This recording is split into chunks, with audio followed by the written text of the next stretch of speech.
اپنے مقاصد حاصل کرنے کے لیے استعمال کر رہا ہے، وہیں وہ پی ٹی آئی کو بھی پاکستان میں افراتفری اور انتشار پیدا کر کے پاکستان کے کلیدی مفادات کو نقصان پہنچانے کے لیے استعمال کر رہا ہے۔ میں نہایت درد مندی کے ساتھ پی ٹی آئی میں شامل ان تمام لوگوں کو کہ جو کسی اچھے جذبے کے تحت یا آ، کسی معصومیت کہہ لیجئے یا سیاسی تجربہ نہ ہونے کی وجہ سے اس امید پہ ساتھ دے رہے تھے کہ شاید پی ٹی آئی کوئی تبدیلی یا پاکستان میں کسی ترقی کی علامت ہے، ان کے سامنے اب یہ حقیقت واضح ہو جانا چاہیے کہ 2014 میں بھی پی ٹی آئی نے چین کے صدر کا دھرنوں کے ذریعے دورہ مؤخر کرایا تھا اور مسلسل اس دوران کوشش کرتی رہی دھرنوں کے ذریعے، تشدد کے ذریعے، افراتفری کے ذریعے کہ سی پیک کا منصوبہ ڈیریل ہو سکے۔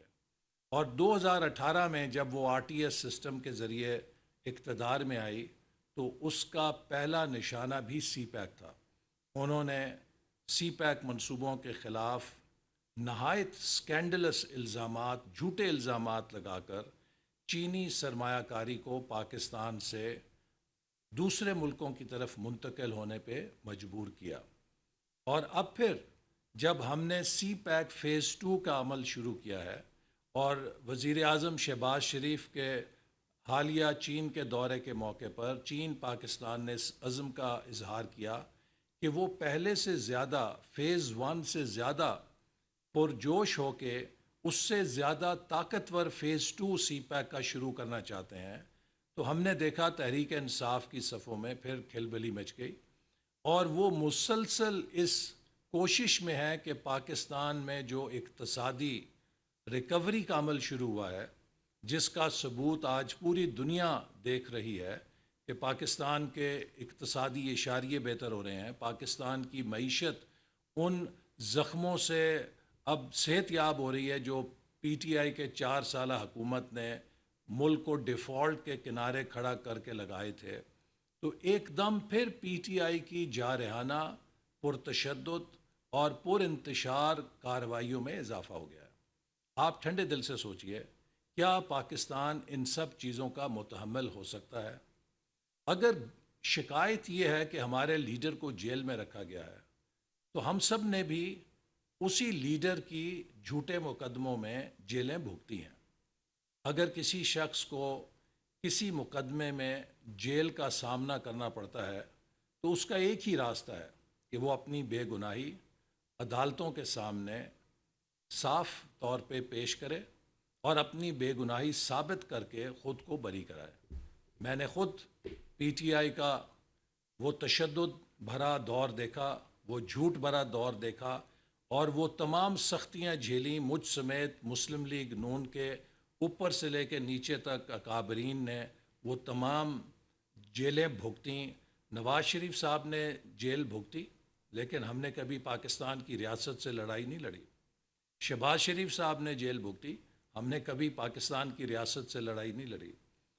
محترمہ بے نظیر بھٹو صاحبہ کو شہید کیا گیا، ذوالفقار علی بھٹو صاحب کو پھانسی دی گئی،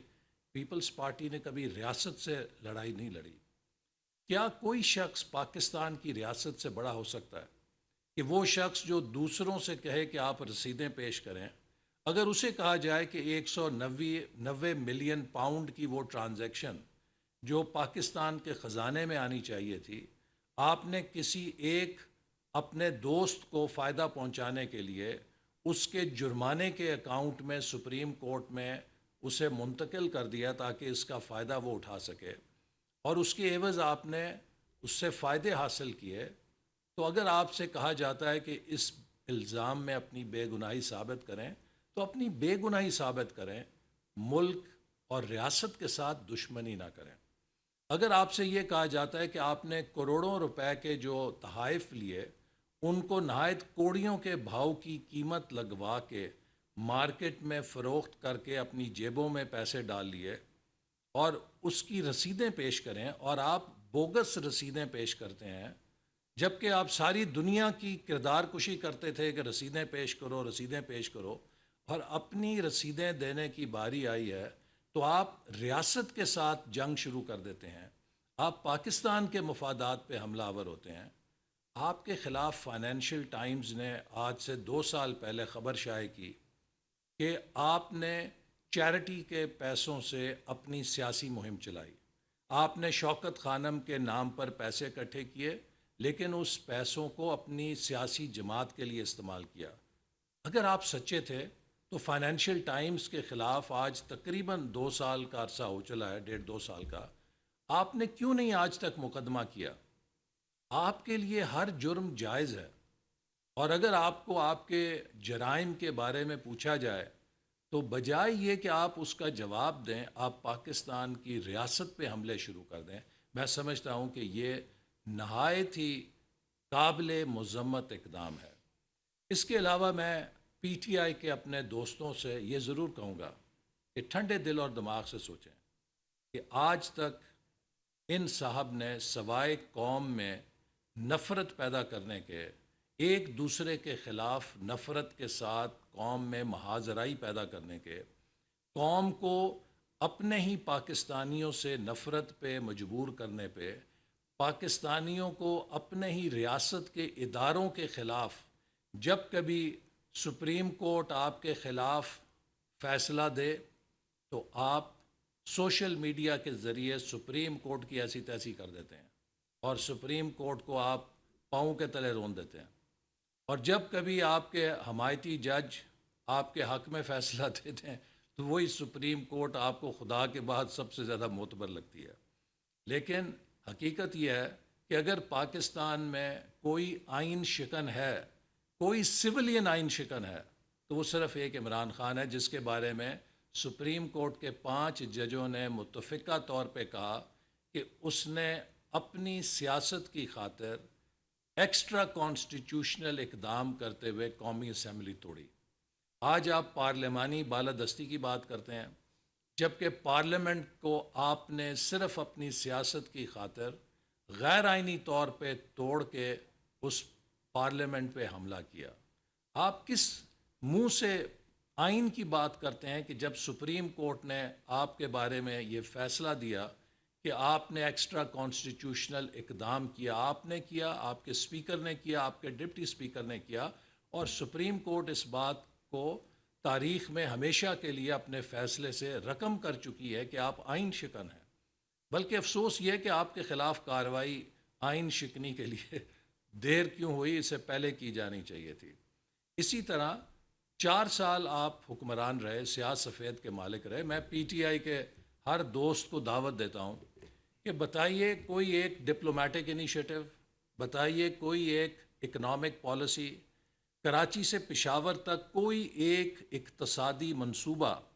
کوئی بڑی یونیورسٹی، کوئی بڑا ہسپتال، کوئی بڑا انفراسٹرکچر کا منصوبہ، کوئی بڑا توانائی کا منصوبہ، کوئی ایک منصوبہ گنا دیجئے جو حضرت عمران خان صاحب کے ویژن کی، جس میں ہمیں تعبیر نظر آئے کہ پاکستان کی ترقی کا ان کا یہ ویژن ہے۔ ماں سوائے گلی گلی محلے محلے لوگوں کو گالی گلوچ کی تربیت دینا، سوشل میڈیا کے اوپر ٹرولنگ کے نئے انداز سے اپنے ہی ملک کے اداروں کو بے توقیر کرنا، اپنے ہی ملک کے لوگوں کے خلاف ان کی کردار کشی کرنے کو ایک سائنس بنا دینا، یہ سب کچھ تو ہٹلر نے بھی کیا تھا۔ ہٹلر بھی ایک فتنہ بنا تھا جس نے خود کو بھی مارا اور اپنی قوم کو بھی مارا، اور وہ صرف اس کے پاس بھی جب وہ اقتدار میں آیا تو اوریٹری کے ذریعے آیا، اپنی تقریروں کے ذریعے اس نے قوم میں عصبیت پیدا کی، نفرت پیدا کی، اور اس کے گوبل نے اس وقت کے میڈیا کو اور پروپیگنڈے کو ایک سائنس کے طور پہ اختیار کر کے لوگوں کے ذہنوں کو مسخر کیا، لوگوں کے ذہنوں کو نفرت سے بھرا، اور پھر جو اس دور کے جرمنی میں ہوا، آج آپ کسی جرمن سے پوچھیں وہ شرمندہ ہوتے ہیں کہ ہم واقعی شرمسار ہیں کہ ہم نے کیا حرکتیں کی ہیں۔ تو اسی طرح ایک کلٹ کے طور پہ عمران خان کو کلٹ فالوئنگ کے ذریعے آج پاکستان کی ریاست پہ اگر پی ٹی آئی حملہ آور ہو رہی ہے تو مجھے یقین ہے کہ ہر وہ پاکستانی جو ملک کے مفاد سے دلچسپی رکھتا ہے وہ اس اعلان کی مذمت کرے گا کہ جب پوری دنیا کی توجہ پاکستان پر ہوگی، 9 ممالک کے لیڈران پاکستان آ رہے ہیں، پاکستان کو عالمی سطح کے اوپر ایک شاندار سٹیج مل رہا ہے، یورپ اور ایشیا کی بڑی بڑی قوموں کے سربراہ پاکستان آ رہے ہیں، اس موقع پہ پی ٹی آئی یہ چاہتی ہے کہ دنیا کو پاکستان کا اچھا چہرہ نہ دیکھنے کو ملے، بلکہ پاکستان کا ٹیئر گیس، پاکستان کا مظاہروں کا والا چہرہ جو ہے وہ دنیا دیکھے۔ تو پی ٹی آئی کس کے ایجنڈے پر عمل کر رہی ہے؟ کیا یہ پاکستان کا ایجنڈا ہے، یا پاکستان کے ان دشمنوں کا ایجنڈا ہے، یا ہمارے ہمسایہ ملک کا ایجنڈا ہے جو خود پریشان ہے کہ پاکستان اتنا بڑا سٹیج پہ مقام کیوں حاصل کر رہا ہے؟ یہ پی ٹی آئی کو جواب دینا ہوگا، اور میں پھر ایک بار امید کرتا ہوں کہ پاکستانی قوم اس منفی سیاست کو، اس انتشار کی سیاست کو اسی طرح مسترد کرے گی جیسے پہلے اس نے مسترد کیا تھا۔ پاکستان کے عوام ان ہتھ کنڈوں سے تھک چکے ہیں۔ اب ہم نے پاکستان کے نوجوانوں کو ایک اچھا مستقبل دینے کے لیے ملک کی معیشت کو مضبوط کرنا ہے، توانا کرنا ہے۔ ہم نے اقتصادی مقابلے کی دوڑ میں تیز دوڑنا ہے تاکہ 2047 جب ہم بھی 100 سال کا آزادی کا جشن بنائیں، اس وقت ہم تاریخ کے سامنے شرمسار نہ ہوں، بلکہ ہماری نوجوان نسل اس وقت تاریخ کے سامنے کھڑے ہو کر کہہ سکے کہ ہم نے اپنی آزادی کے 100 سالوں سے انصاف کیا ہے۔ ہم پاکستان کو پہلے 10-15 ممالک اور معیشتوں کی صف میں دیکھنا چاہتے ہیں۔ ہم 2035 تک پاکستان کو 1 خرب کی معیشت میں ڈالنا چاہتے ہیں۔ ہم یہ منصوبے ہیں جن پر کام کر رہے ہیں، اور پی ٹی آئی کا صرف ایک ہی ایجنڈا ہے کہ سی پیک کو کیسے تباہ کیا جائے، پاکستان کی ترقی کو کیسے رول بیک کیا جائے، پاکستان کی ترقی کو کسی ایک شخص کی انا اور نفرت کی بھینٹ نہیں چڑھنے دیا جائے گا۔ اور میرا خیال ہے کہ پی ٹی آئی نے ثابت کیا ہے